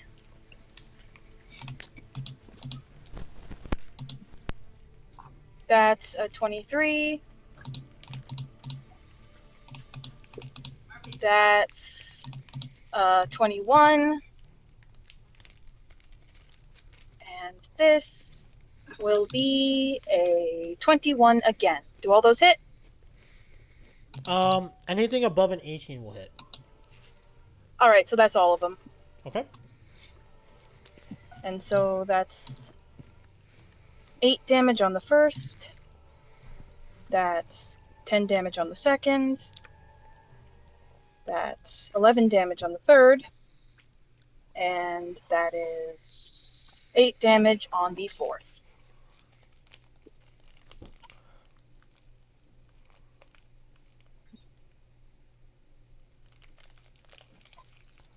Dang, bruh. That is a I lot. want to collect damage. So, how much damage in total from both actions? Holy shit. Jesus Christ. Yeah, I can go over it again if you need me to. Yeah, because I was trying to put up the whole calculation for it, and I got lost. got fucking Alright. lost in the sauce. So I was gonna dude. say, no, you're good. I was gonna say the damage is 12, 16, 10, and for the first round, and then for the second action surge round, it was 10, 11, and 2 8s. My god, you did 75 damage in total. Yeah, 75 What in damage. the I did fuck? Talking about this gonna be a Alright, well- hard fight. Y'all are gonna beat it before I even fight. Well, Don't think that it's over because of that one action. Don't worry. Probably You not. guys, you guys see that Shamar quickly just goes over and just lays into this thing with her lances, just chopping into it through its exoskeleton and everything. It is just fucking dealing. She is just absolutely wailing into this thing as it screeches loudly into the air. However, as it screeches, once more you guys hear some more rumbling beneath your feet. Okay. Anything else you want to do on your turn, Shamar? Nope. Used my bonus actions, my action surge. All good. You got it. All right. Eric, give me a Constitution check if you'd be so kind. Wake me up. That's a 16. 16. Yeah. So throughout the whole time that you've been passed out, as you had drained all of your, as you were asleep because you passed out and used up almost all of your life force and your spell slots, you hear some faint yelling in the background, but it's kind of hard to hear until it gets louder and louder, and then something hits you on the head and you wake up and you're in the tavern. You're in the tavern courtyard looking at a very, very, very fucking large worm that has just sprouted from the ground of the courtyard. Ouch. What the fuck? Zoro's knocked on the other side of the courtyard, noticing that Eric is awake. It's a worm! What did you do? The Alaskan bullworm! It's the Alaskan bullworm! I could not have been out for more than 5 minutes. Oh, no, definitely. You were out for 100 years, my friend. Well, don't say it like that now. All right. Wow, Eric, with my old age, I've gained some experience that I cast Mage Hand and I flip Zoro off. I flip Zoro. I flip him off back. All right, Eric, it's your turn. What is it you do here? Okay. So what's not making sense is that Eric made a deal, and he can very much tell that a part of it was not honored. So he was trying to see if, I don't know, like there's some further telecommunication radio waves in the air that he can just grab. For that, give me an Arcana check, but with a disadvantage because you're currently in combat. Can I cancel the disadvantage because I'm so smart? No. No. Aw. It's okay. Okay, Arcana, disadvantage. I'm gonna use tallies on this. I'm gonna use both my tallies on this. Yeah, so that's 2d6s you Well, hold on, wait before you do it. Wait before you do it. What is it? It's yes. What do you want me to wait for, man?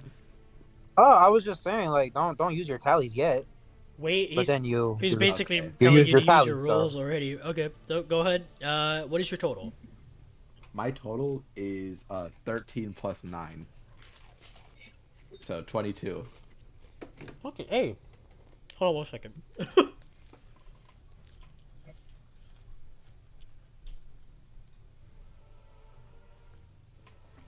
Trying to chew this granola bar. Hold on. I'm interrupting his fucking snack. Dude, I need to eat because I'm hungry, bro. Oh, talking about birthday. Big bag. Listen, if I did not, if chilling in his pantry and I just his radio transmission. Eric, as you are piecing yourself as to what the fuck is going on, you feel a small disturbance in the air, and you can feel it that it's like pushing. It's like a magic that it's pushing itself in many different directions, but there's not really like a set location for them. It's just moving everywhere. And one of It's a high. these little That's what I bits mean. of magic that you feel catches your attention, and you quickly grab onto it, and you can feel a connection, like kind of brewing up a little bit, as you hear a very familiar voice. Well, you found me. So, anything you want? I did what you want. Honor your part of the fucking deal. Oh, honor my part of the deal. Oh, but I've done it. I've already honored my part of the deal. This is not of my doing, I hope you know. It's just something from my friend, not from me. So I'm sorry, but I've honored our deal. I don't see any reason why I've caused any problems here. You're going to call off this attack. Well, that's not my choice to make. That's from a friend. I don't know what else to You tell call it you. off now, or I'm going to hunt him down. And you can die too, screaming alongside him. Bye-bye. And you feel the connection cut. Wait. Dang. Oh, never mind. He's talking in your head. Never mind. Oh, yeah, in his head. But Eric, Damn. as soon as he says bye bye, you feel the connection cut, and you no longer can speak to can no longer speak to Werther. Bastard! I figured Eric was saying all this out loud. It looks like he's having a schizophrenic attack. A schizophrenic episode in the middle of battle. Me as fuck, I'm not gonna lie. Falcaro also, probably. So you have time to do something here, Eric. What is it you do here? All right. Well, I got things to do. I'm going to hex blades. No, actually, I'm gonna hex this dude. I'm gonna hex him. Hex him on what? What stat? Hex him on. I wouldn't want to do strength. So I guess we'll do wisdom. Hex wisdom. Okay. So you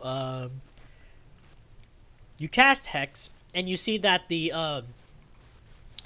this weird symbol appears above this worm, and you see that the worm visibly becomes affected by it, thrashing even more wildly now. All right. Since I used a spell slot. Speaking of updates on D&D Beyond, could we use the new rules for this instance? What are the new rules that are being stated? I will judge if we can pass those. So essentially, the new spellcasting rules, if you remember, if you cast with a leveled slot as an action, you cannot cast with a bonus action and vice versa. Yeah. So they updated it so as long as you don't cast with a spell slot. So like a cantrip? Well, I have my feature that allows me to cast Hex doesn't use the spell slot for one use. Okay.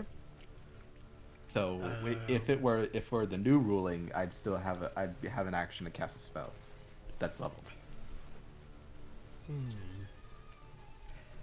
I'd say not for this round, only because that's a little more unfair for Sailor, as she had to deal with taking the brunt of it. So just for this round, I won't allow it, but the next round, when it comes back to you again, I'll allow it. Damn. All right, Firebolt time. I love hitting level 11. That's the 3D. That's the upgraded cantrip breakpoint. Hell yeah! Firebolt.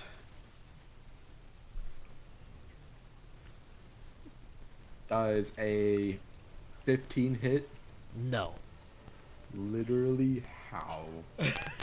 You literally It's said so 18. fucking big. Eric, as you throw a firebolt at this this worm, you see that the firebolt hits it, but it disperses. You see that it barely left even like a small burn mark on the exoskeleton of this worm. This is an outrage. Well, All Alright, yeah, let's... yeah, I don't want to move from here, so... Okay. I'm good. It's my turn. Falcarel, it's your turn. Mrs. Falcarel. Okay. Hold on, I gotta pull the map. Or I have to, like, watch it, because otherwise, if I'm watching it the whole time, my internet will fucking die. Where am I on the map? Next to Shamar right here. Okay, thank you. I can't see that far, so, you know, slay. She ate. So I'm like, how big is each of these squares on the floor? Each of these squares is 5 feet. So I'm 10 feet away from it. Roughly, yeah? Yes. Yeah. Okay, let's see what I actually can do. The joy of warlocks. Hey. I can do more than just warlock things, okay? I can Name them quickly. She says unsuredly. Quickly. Hey. Says the liar. Hey. He says with 2 spell slots. No, I have my first level spell slots. I have my first level spell slots too from my other class, so suck my nut. How many of those? Should have just been a cleric. Cleric, all the benefits, none of the drawbacks. Worship God, win. I'm a level 2 cleric and level 8 warlock. Alright, bet. I'm gonna do something. Let me see, do I want to use this? Oh no, I do not want to do that. Fuck, all my spells are AoE, and you guys are all in my AoE, bruh. We can What take this Sigma? Yeah, No, if it's like I fire can or take it, something, man. cool. It's psychic damage.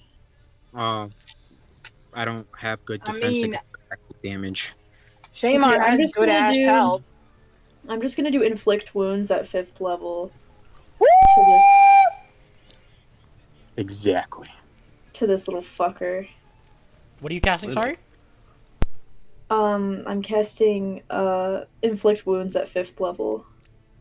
Ooh, okay. That's necrotic damage, Fuck right? it up. Yeah, so it's I have to roll the hit, but then it's 7d10. Alright.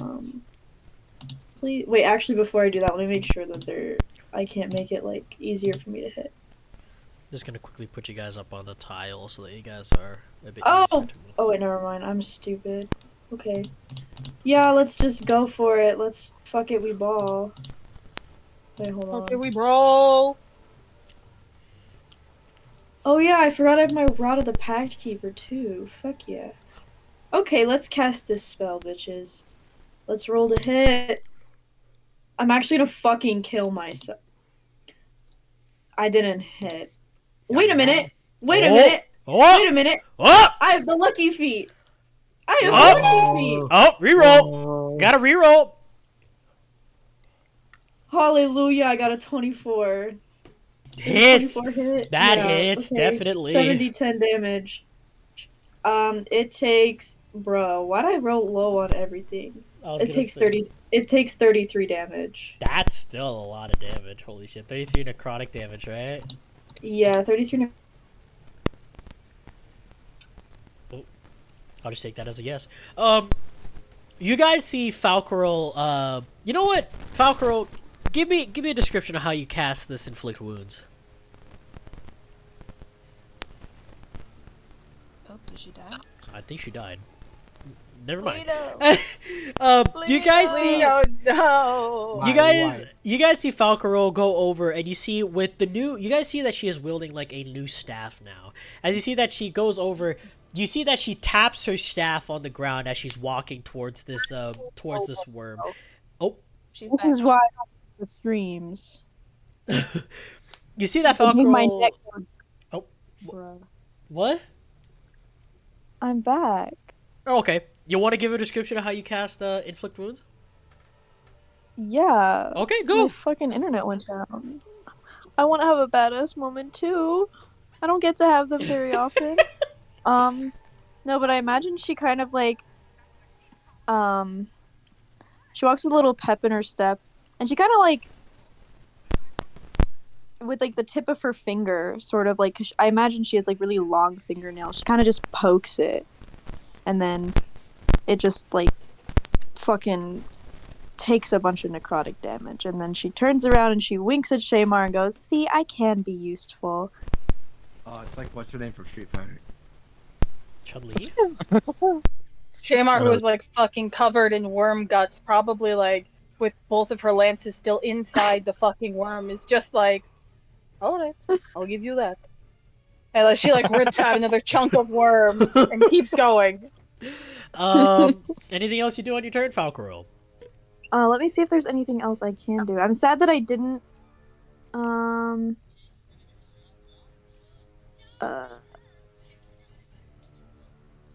I don't want to do that because that would be bad. And I didn't do an attack action, so I can't make another one as a bonus action. The only thing I can do is telekinetic shove, but I don't want to do that.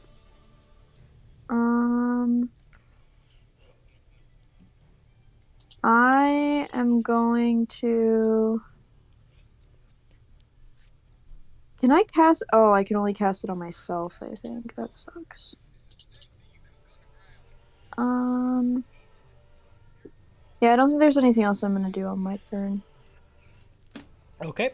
Then we cut to Zoro's turn. Zoro. Alrighty. I hope that I don't just roll badly.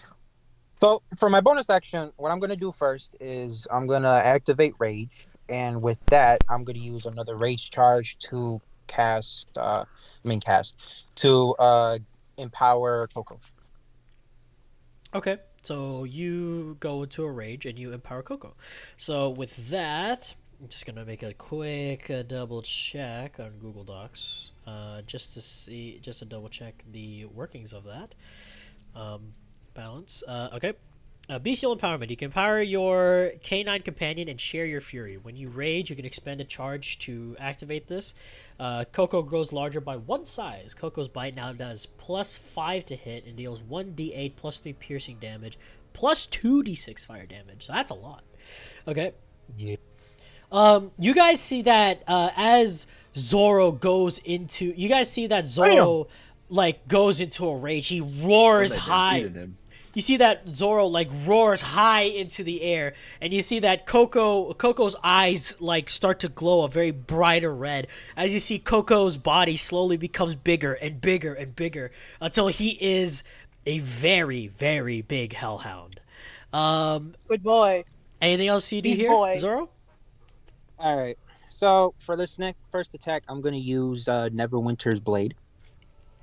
My glaive basically, Okay. and attack it.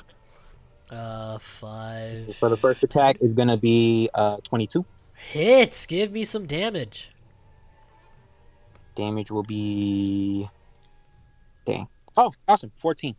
And also the con save, or no, not con save, the DC save Okay. for strength. Well, you see that as Zoro pierces this sandworm,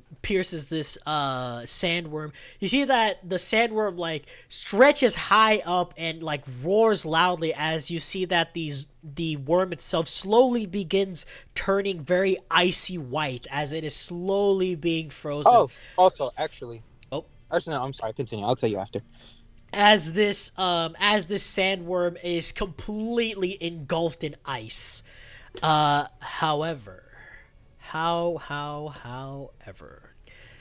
Zoro, 9 more. as Through the you ground. as you pull your glaive from this as you try to pull your glaive from this worm, you feel that the glaive is not budging. All right, that's fine. As long as it's stuck, that's cool. And then for my next attack, I will then use Berserker's Edge. Zoro, it's dead. Oh, is that? Yes. Oh. However, it is not yet over. As you guys see that throughout Are you fucking kidding me, bro? throughout this entire throughout this entire worm, you see that the worm like expands inside of the ice that it is encased in. As you see popping out, as you see slowly coming out of the mouth, as this worm is like looking straight up, coming out from the mouth, you see that there is a robed individual coming out from the inside of its mouth. It's Erica. If it's Eric, I'm gonna lose my shit. It's Erica. It's not Erica, Who? but Oh, okay. it's not Erica. But Yeah, it's, who's Erica? But it's Is that like Eric's drag persona? I don't want to talk about it. It's Eric's clone that hatched from an egg. Oh, cute. However, Is she hot? What's your opinion on We're Eric? gonna That'll talk answer about your so question. yeah. Coming out from the mouth is a robed individual. Eric, you know this individual. It's not. It's one from your most recent expedition. Ah, I fucking hate this guy. Well, Coming out who from are this you, buddy? sandworm's mouth, you see that this individual, and it's almost like when they speak, there is a collection of voices that speak all around you. All of you just hear this very loud collection of voices until it gets louder and louder, and it stops, and you hear only one voice cut through that. You.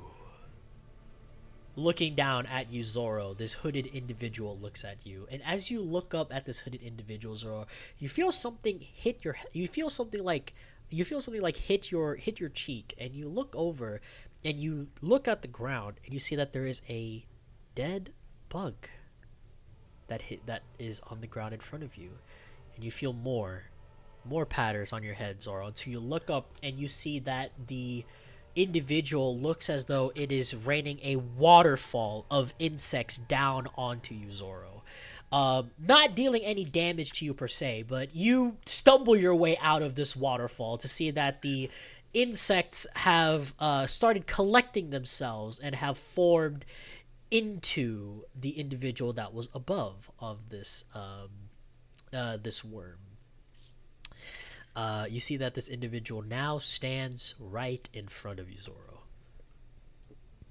You know, I would appreciate a hello first before just turning into insects and hitting me in the face.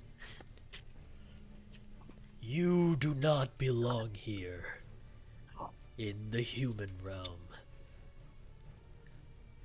I know that. I'm from hell. Anything else? Return from which you came. And Zoro, I'm going to need you to give me another dex save if you would be so kind. Okay, that's fine. That's fine. Let's see here.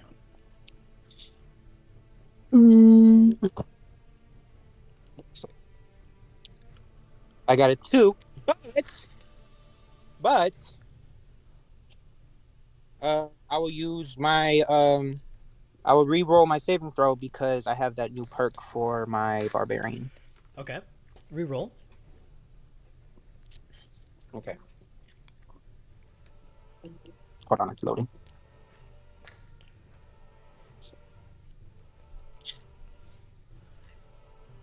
I got a nat 1. That's actually Wait. crazy. Zoro. Is this something that he's going to be? Hold on, wait. Is this something that he's going to be like hit by? Like, is this an attack roll? It is not. Nah, bro, it he's is getting not an sent back attack to roll. hell. Oh, damn, I was gonna say, wait. Zoro. Could I use Shadow Martyr on him? This is not an attack roll. This is not an attack per se that is hitting him. It is. I know, but I was gonna say, could I use, because it says that, you know, the wording of my ability says that it, you know, teleports my echo to an unoccupied space within 5 feet of the targeted creature. I was wondering if, like, my shadow could shove him out of the way of the effect. Ooh. Let's see. Alternatively, I have 2 more lucky charges. Also, if it's a spell, I have counter spell. I will. So It's a spell. It has to be. It's not a spell. it has to be a spell. So worst case scenario, Zoro. you can do counter spell. Or so Shamar. Mm-hmm. For you to save Zoro in this very instance, I'm going to need you to give me a either give me first off, give me a sleight of hand check if you'd be so kind. All right. Pray for high. Pray. Once I'm praying. again, I have the lucky All right, feet. 21. And also Hush. have guidance. I got 21. 21. You need Okay. to concentrate on guidance. Okay, so you got a Oh 21. yeah, she doesn't really That's good. concentrate. Plus, you need to touch someone for guidance. Okay, now That too. for Yeah, this, I'm next to you. Okay, guys, I'm hold on. next Like, to people. you. Shut for this, I'm going to need you now to give me an acrobatics or an athletics check. All right. You're able to summon your shadow next to Zoro. However, will it be in Hold time on. to Wait, save him? wait. I have. Yeah, I was gonna say. Hold on. I can re-roll that because I have I have an ability, Indomitable. I got a 21 on that too. Okay.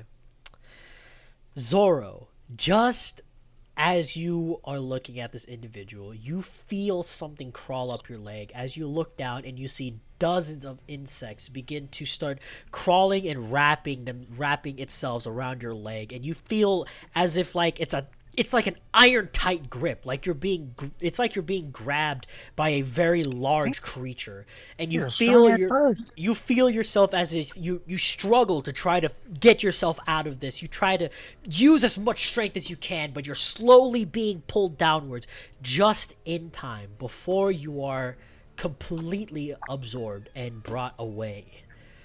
You feel something bash into you as you are pushed out of the way of this, as Shamar's shadow takes the full portion of it, as the insects quickly basically put Shamar's shadow in this like sphere of insects and pull her straight underground. Cool. Zoro was just surprised. He was like, "What the fuck?" You look at this individual. You see that they pull out one of their hands from their sleeve, and you see a very, very bony, very crusty looking hand that points at you, Zoro, that says, "Return to which you came."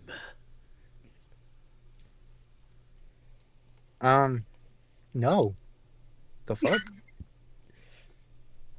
Bro's giving him orders. Like, is that a suggestion? I will not take it. No, thank you. You see that the hand recedes back into the sleeve. He says, "Very well."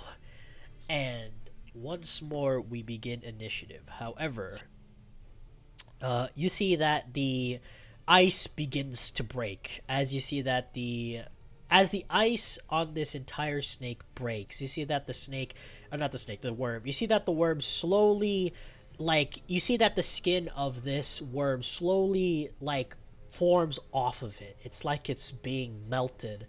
And upon a closer inspection, you see that the entirety of its skin was made up of very, very, very tough small beetles as they all slowly descend. And as you see that the skin melts off of it, you see that all that's left is just bone of this worm.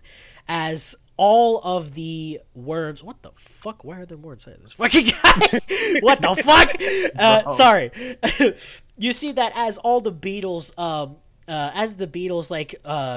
melt off of the bone, you see that the beetles quickly scurry under this person's cloak, and you see that there's little shiverings that happen in the cloak before it stops, and this cloaked individual stands before you once again, and we're gonna continue initiative. However, I still have one attack. I want my one attack. I'll allow you this one attack, and then we have to end session here, as I have to get ready to go pick up my Bruh. mother. But yes, Q actually fucking lied to me. Q actually fucking lied to me, bro. What? Oh, so you were gonna merge your thing in with the session. Yeah, so I have something for that, but the problem is my mom contacted me and she told me that her I'm fucking dead. Listen, dead. I was hoping we could get to the part as well, but the problem is my mom just messaged me saying that her flight got pushed up, so now I have to go pick her up at 7:00. God damn it! Okay. Fuck. So D&D in the car. no, what I'm trying to. All right, I've done it. dude. I have to George does DM it it all the every. time. I have to DM it. The fuck. I know. I've done it. Yeah, bruh. Zor, I'll allow you one more attack. So go ahead and roll your attack real quick before we end off today's session. All right. I'll go ahead and I'll attack with Berserker's Edge. Okay. And I got a 13. I'm rolling fucking terrible today, bro. That does not hit. All right. So yes, unfortunately, I was not expecting this, but my mom had just messaged me saying that I have to go pick her up at the airport at 7 o'clock now instead of 7:30. I am so very sorry about this. I was really hoping we could get farther in the session before we had to end it, but of course, flights get changed, and now I have to go pick her up now. But anyway, thank you everybody for watching this very short episode of Eyes of Astra. I know I was trying to slog through a bit more of Eyes of Astra today. But unfortunately, with the time crunch I'm kind of working with, unfortunately, we weren't able to get farther. Yes, I know, Lino, I'm so sorry that I'm not able to get to the whole little session with you and Ignis that there was supposed to be in today's session. And I was gonna end off today's session with the little encounter with both Ignis and Falcaril, but times change, and unfortunately, I won't be able to do that. So She doesn't want to talk to you. I can see that. I know. I wouldn't talk to me either if I fucked up our D&D session. But anyway, thank you everybody for watching today's session. We will see you guys on Sunday when we hold session 12 of Eyes of Astra, continuing from the fight with this very insectoid individual. Thank you everybody for watching. Goodbye. Everybody want to say goodbye? Bye. No. Sorry it was so No. short. We didn't expect that. I'm Yeah, I sorry. know. Me too. Goodbye.